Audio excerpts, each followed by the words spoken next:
Es uno de los encuentros más bonitos que puedes encontrar en la palabra de Dios. Este pasaje de Juan capítulo 4 habla de Jesús y la mujer samaritana. En el diccionario de la RAE se define sed como gana y necesidad de beber, apetito o deseo ardiente de algo. Sentimos sed porque tenemos una necesidad vital de agua. Aunque el ser humano puede sobrevivir varios días sin ingerir alimentos, solo resiste de 3 a 5 días sin agua. A partir de un determinado momento, el cuerpo se vuelve incapaz de realizar sus funciones básicas debido a la deshidratación. Jesús ha querido usar esta necesidad apremiante de la sed. Aquí se nos está refiriendo a la necesidad que tiene nuestra alma de Dios. Aquí habla sobre la vida que solo Él puede darnos. Quienes no conocen al Señor pasan su vida buscando saciar esa sed con las cosas de este mundo. Por momentos se pueden sentir saciados, pero lo cierto es que la necesidad verdadera sigue ahí. En nuestro cuerpo el verdadero problema no es la sed, es la falta de agua. La sed solo es una alarma que nos indica que existe ese problema. Así también, si hablamos en términos espirituales, no basta con sentirnos saciados, sino que debemos realmente haber satisfecho nuestra necesidad más profunda.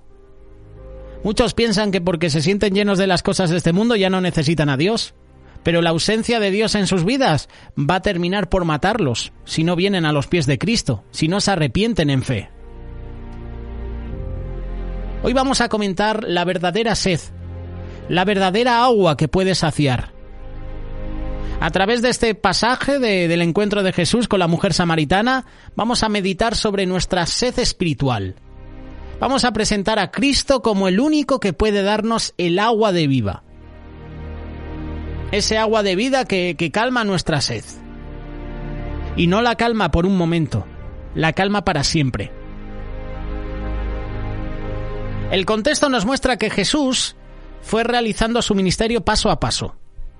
Nunca se adelantó, nunca se atrasó, siempre llegaba en el momento adecuado. Él tenía pleno control de lo que debía hacer. No es casualidad que justamente Jesús se encuentra con esta mujer. Esta vez Jesús se fue de Judea a Galilea para evitar una crisis temprana con los líderes religiosos. En ese tránsito le era necesario pasar por Samaria, así lo dice la palabra. Esto era difícil. Debemos recordar que Jesús era judío y los samaritanos y los judíos no se llevaban nada bien. Pero me gusta esta expresión, le era necesario pasar por Samaria. En los evangelios, en la traducción le es necesario, lo menciona varias veces. En el pasaje de Zaqueo, por ejemplo, Zaqueo, desciende del árbol porque me es necesario ir a tu casa hoy. Jesús, siendo un adolescente, le dice a sus padres, a José y a María, ¿por qué me estabais buscando? ¿No sabéis que los negocios de mi padre me es necesario estar? Es decir, que eso es lo primordial, eso es lo urgente, eso es lo prioritario. Y a Jesús le era necesario pasar por Samaria. ¿Quiénes eran los samaritanos? Para situarnos. Era una nación que surgió de la mezcla racial, la mezcla cultural, religiosa entre los israelitas y los colonos paganos. Esos colonos paganos que eran los asirios que se instalaron en la región cuando la conquistaron. Puedes leer más información en Segunda de Reyes, capítulo 17, versículos del 24 al 36. Pese a ese origen israelita, los samaritanos estaban dentro del grupo que hizo la vida imposible a los judíos cuando volvieron del exilio en Babilonia. No los dejaban reconstruir su templo y sus muros, así que entre judíos y samaritanos había una rivalidad histórica. Hay un pasaje donde 2 discípulos salen de una aldea de samaritanos y le dice, oye, Jesús quiere que clamemos a Dios para que venga fuego del cielo y los consuma. Fíjate la rivalidad que había en ese momento, que hasta 2 discípulos le dicen a Jesús eso. ¿Quieres que oremos para que les consuma a todos? ¿Para que los maten a estos samaritanos? A pesar de toda esta historia que había con Samaria, Jesús debía pasar por allí. Era parte de su ministerio. Era para un encuentro que estaba preparado desde la eternidad. Jesús se iba a revelar a esta mujer como el agua de viva, como el Mesías que había de venir. Ese Mesías que también los samaritanos esperaban. Jesús llegó al lugar que todo viajero visitaría primero, el pozo. Yo si ando horas y horas en medio de un desierto y sé que hay un pozo cerca, ¿dónde voy a ir? Al pozo, a saciar mi sed, a hidratarme un poquito. Dice la palabra que estaba cansado Jesús. Sí, Jesús también se cansó. Consideremos que había viajado kilómetros a pie, que los caminos de ese tiempo no estaban pavimentados. Se trataba de un terreno muy accidentado. Además era la hora sexta, es decir, cerca del mediodía, así que el sol estaba pegando pero increíblemente. Allí no había cremas solares, no había protección solar. Jesús estaba agotado, estaba sediento. Encima el polvo cansa, ¿verdad? Cuando estás en un desierto, respirando polvo, eso cansa también. El Evangelio de Juan nos deja claro que Jesús es Señor y Dios, pero también demuestra que fue hombre. Por eso se cansó. Por eso puede compadecerse de nuestras debilidades. Cuando estamos cansados, nuestro egoísmo aflora más que de costumbre. E incluso podemos demostrar ser irritables. ¿Cuántas veces has intentado hablar con una persona cansada y te dice, no me molestes, que estoy muy cansado, me duele la cabeza, llevo un día muy largo? ¿Cuántas veces? Seguro que muchas. Cuando estamos cansados no deseamos servir, queremos ser atendidos. Pero Jesús pensó en lo que él podía entregar.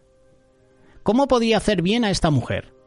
Él no vino a ser servido, él vino a servir, vino a entregarse por nosotros, para nuestra salvación. Y aquí queda claro.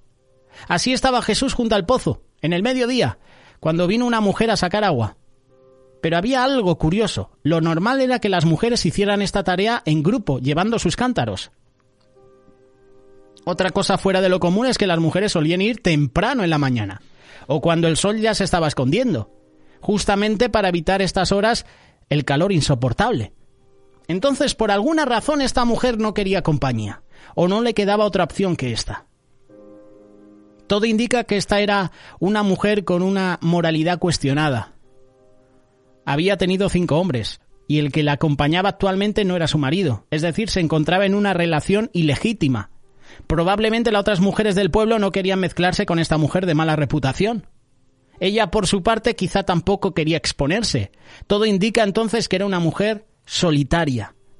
Y podemos imaginarnos que ella quería llegar al pozo, sacar el agua rápido y retirarse, evitar el contacto con la gente.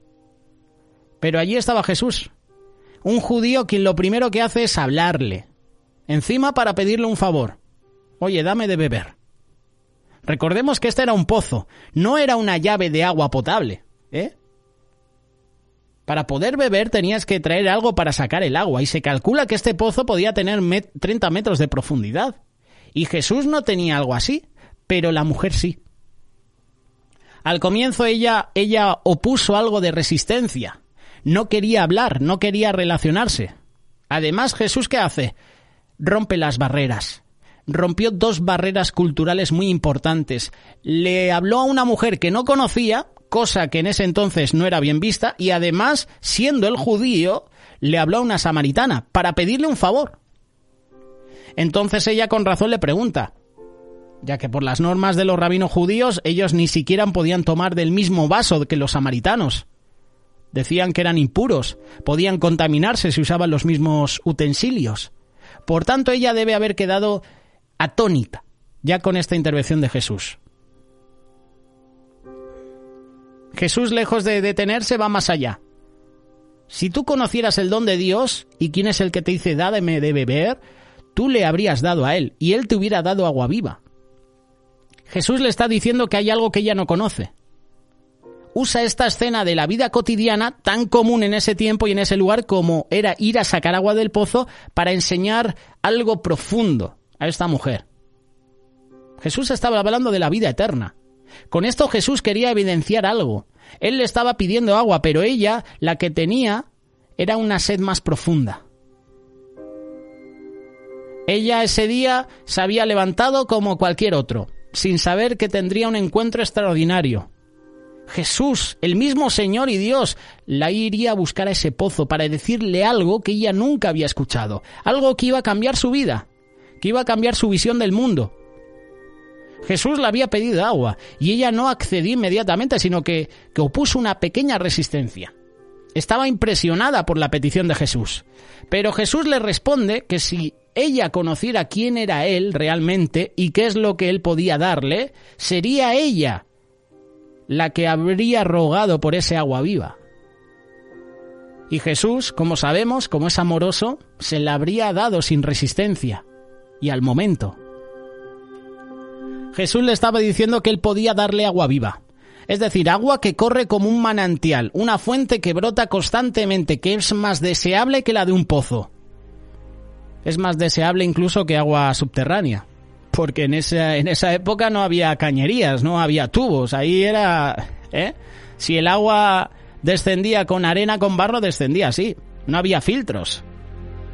Ese pozo lo había hecho Jacob, el patriarca de las 12 tribus, de quien tomó el nombre la nación de Israel. Así ese pozo tenía un valor incalculable.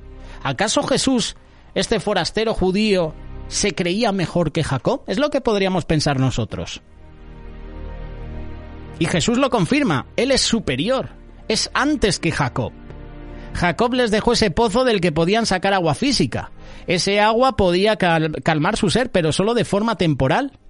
El que bebiera de ese agua luego de un tiempo volvería a tener sed y se vería obligado a volver a sacar más agua. Pero el agua que Jesús tenía por entregar no se agota y una vez que alguien la bebe no vuelve a tener sed.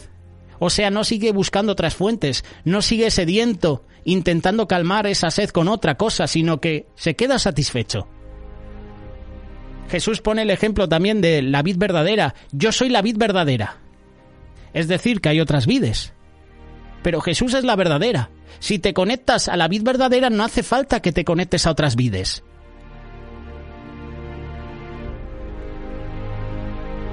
Ahora tratemos de ponernos en la mente de la mujer samaritana. Diariamente tenía que caminar bastante con un cántaro para llegar a un pozo. Luego bajar el cántaro, subirlo, llevarlo de vuelta más pesado con el agua. Y al escuchar a Jesús, quien le ofrece un manantial de agua viva fresca, que más encima le iba a quitar la sed para siempre, lo único que deseaba era encontrar ese agua. Pero ella todavía pensaba en el agua física. Debía entender correctamente lo que Jesús le estaba diciendo. Por eso Jesús, quien había capturado la atención de esta mujer, había cautivado su curiosidad, ahora iba a hablar directo a su conciencia. Ella no iba a desear el agua que Jesús tenía para ofrecer, hasta que no entendiera su necesidad de esa agua. ¿Sentimos nosotros necesidad por esa agua que nos ofrece Jesús? Esa es la pregunta. ¿Tienes sed de Jesús? Jesús le pidió que llame a su marido, y ahí se revela el drama de la mujer. Ella trata de ocultar su vergüenza. Le dice a Jesús que no tenía marido, pero Jesús conocía perfectamente la historia que había detrás. Ella había tenido 5 maridos, y el que tenía actualmente no era su marido, sino que era un hombre con el que tenía una relación ilícita. Y en ese tiempo era fácil que los hombres dieran carta de divorcio a sus mujeres si ellas no eran de su agrado. Como la mujer estaba en una posición social vulnerable, precaria, era despreciada por su marido, quedaba en la mayor fragilidad. Probablemente haría todo lo posible por agradarlo, para no quedar desamparada. Ella había pasado por varios hombres y el sostener una relación ilícita la ponía en una posición vergonzosa como mujer. Las demás mujeres probablemente la juzgaban en público, la evitaban, se burlaban de ella, la rechazaban. Y ella necesitaba un hombre que pudiera protegerla, cubrir sus necesidades. Se había entregado a esta relación de pecado. ¿Y ella qué hace? Pues trata de ocultar su vergüenza a Jesús. Pero se ve expuesta, se ve desnuda delante de él, ya que Jesús sabía absolutamente todo sin siquiera conocerla. Ella estaba ante alguien que podía saber quién era ella realmente. Y aún así se había interesado en hablarle, llegar a su corazón, ofrecerle esa agua que él solo podía dar. Cuando la mujer ve que Jesús pudo conocer lo que ella había hecho, su percepción sobre él comenzó a cambiar. Para ella, este forastero judío ahora era un profeta, lo que significaba en su mente que Jesús podía conocer lo secreto, podía conocer cosas o hechos que él no había presenciado y sin que nadie le contara. Jesús se estaba revelando a esta mujer, estaba revelando quién era Él. Ella de alguna manera entendió que se trataba del Señor. La respuesta de Jesús es de una profundidad impresionante. Estaba revelando a esa mujer algo que ni los escribas más preparados de Jerusalén conocían. Quiso hablar misterios profundos a esa mujer que estaba viviendo en inmoralidad. Quiere decir que el templo físico hecho con piedras inertes era una sombra de ese templo que el Señor iba a edificar como piedras vivas, que son los creyentes. El Espíritu Santo habita en la iglesia, y ese es el templo definitivo. Y esta mujer luego empieza a predicar. Empezó a evangelizar a los del pueblo.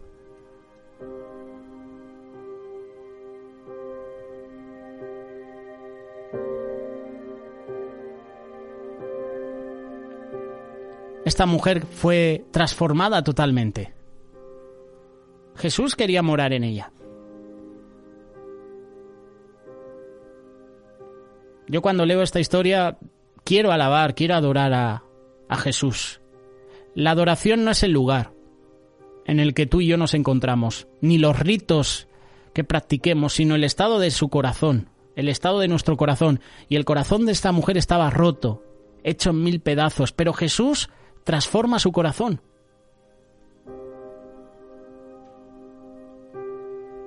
En esos minutos que habían pasado en medio de una labor cotidiana como ir a buscar agua al pozo, la vida de la mujer había cambiado para siempre. Y es que en ese momento había comenzado a vivir realmente, había bebido de ese manantial de agua viva. Veía todo distinto. Lo que Jesús dijo a la mujer samaritana nos recuerda también a lo que dice Apocalipsis capítulo 21, verso 6. Al que tuviere sed, yo le daré gratuitamente de la fuente de agua de vida. Y también lo que dijo el mismo Jesús se hace realidad, Juan 7:37. Si alguno tiene sed, que venga a mí y beba. Como seres humanos, ansiamos cosas, ¿verdad? Tenemos necesidades físicas que si no satisfacemos adecuadamente podemos enfermarnos gravemente o morir. Pero nuestra alma también tiene sed. Desea fervientemente que sus deseos sean satisfechos. El problema es el pecado. El pecado que hay en nosotros, que contamina con maldad nuestros deseos. No deseamos sanamente, no buscamos la fuente que debemos buscar, sino que codiciamos. No estamos contentos con lo que tenemos y ardemos de deseos por cosas materiales, por personas, por placeres, buscando que calmen la sed de nuestra alma, como esta mujer. Tenemos sed de ser exitosos, de ser prósperos, del bienestar material, de placeres, de momentos agradables, de reconocimiento, de aprobación social, en fin. Sed muchas cosas que en realidad no hacen falta. Al final solo esconde vanidad y destrucción. En este pasaje de la mujer samaritana no se habla de cualquier sed. No se trata simplemente de querer algo, sino de la sed del Señor, de la única sed que nos conduce a buscar desesperadamente la vida verdadera. No es solo ansiar algo bueno, es ansiar a Cristo. ¿Tienes sed de Cristo? Te preguntaba hace unos minutos. ¿Tienes hambre de Él? ¿De buscar sus cosas? ¿Tienes hambre de leer la palabra, de orar, de ayunar? No es casualidad que el Señor ejemplifique nuestra necesidad de Él con la sed. La sed es una necesidad, urge por ser satisfecha. Y en la vida espiritual debe suceder eso. ¿Hay sed de Dios? ¿Qué produce la sal? Sed. Nosotros somos la sal del mundo. Es decir, tenemos que hacer que las personas tengan sed de Jesús. ¿Entiendes la comparación? Tú y yo somos la sal. ¿Qué función tiene la sal en alimentos? Dar un poco de sabor, ¿verdad? ¿Pero qué produce la sal? Sed. Ahí es donde hay que llegar. Tenemos que producir sed en las personas para que busquen de Cristo. Sed de Cristo. Esa agua viva es Cristo. ¿A dónde vas cuando tienes sed? ¿Dónde buscas ser saciado? ¿A qué fuentes acudes para satisfacer tu necesidad? Cuando te sientes solo, cuando estás angustiado, cuando te ves en aprietos, en pruebas, cuando quieres escapar del vacío, ¿a dónde vas? ¿A qué fuente acudes? No seas como el pueblo rebelde de Israel, a quienes Jesús acusó diciendo: 2 son los pecados que ha cometido mi pueblo. Me han abandonado a mí, fuente de vida, fuente de agua viva, mejor dicho, y han cavado sus propias cisternas rotas que no retienen agua. Jeremías capítulo 2, verso 13. Si buscas tu propia fuente, tu sed permanece, pero si vas a la fuente de vida, si vas a los pies del Señor, ay amigo, serás saciado. La mujer samaritana había buscado calmar su sed en los hombres. Había idolatrado estas relaciones, buscaba aquel que pudiera llenar su vida. Ella quería ser todo para él, pero no había encontrado más que vergüenza. Y muchas veces nosotros actuamos así, hacemos esto. Buscamos en una relación con una persona lo que solo Cristo puede dar. Y vamos encontrando desilusión tras desilusión y nunca podemos tener contentamiento. Algunos quieren saciar su sed en sus hijos. Buscan que ellos completen su vida, pero solo consiguen dañarlos, confundirlos. Otros buscan saciar su sed llenándose de entretenimiento, esperando olvidar el sinsentido, el cansancio de su existencia, pero no pueden encontrar satisfacción verdadera. Otros se vuelven a buscar conocimiento, buscan sentirse mejores que el resto de las personas. A los demás los consideran mediocres. Otros, cuando sienten el vacío en sus vidas, intentan llenarlo con compras. Otros buscan el esoterismo, los misterios. Otros se dedican a la vida sana, a hacer deportes, culto al cuerpo, que está bien, estar en forma, pero ya el culto al cuerpo, adorarse a uno mismo. Otros intentan saciar su sed en los placeres, adicciones, pornografía, alcohol, drogas, apuestas en los juegos. Todas esas cosas envuelven totalmente nuestro ser. Y claro, como estamos esclavos al pecado, pues tenemos sed del pecado. Tenemos sed de esos placeres, de esas adicciones. Y así se pueden enumerar muchas cosas, pero todas ellas son cisternas rotas, sin agua.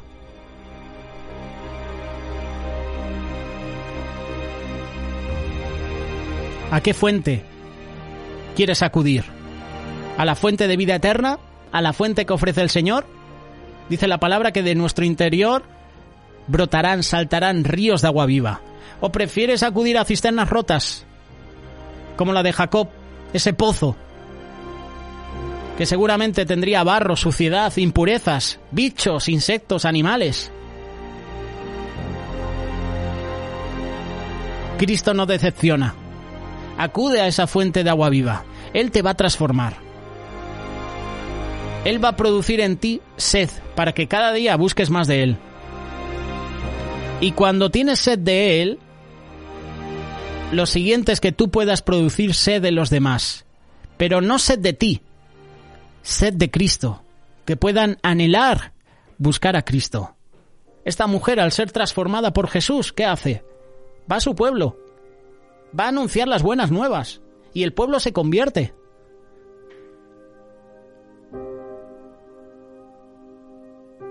Solo Jesús puede saciar esa sed en nuestra vida. Solo Jesús.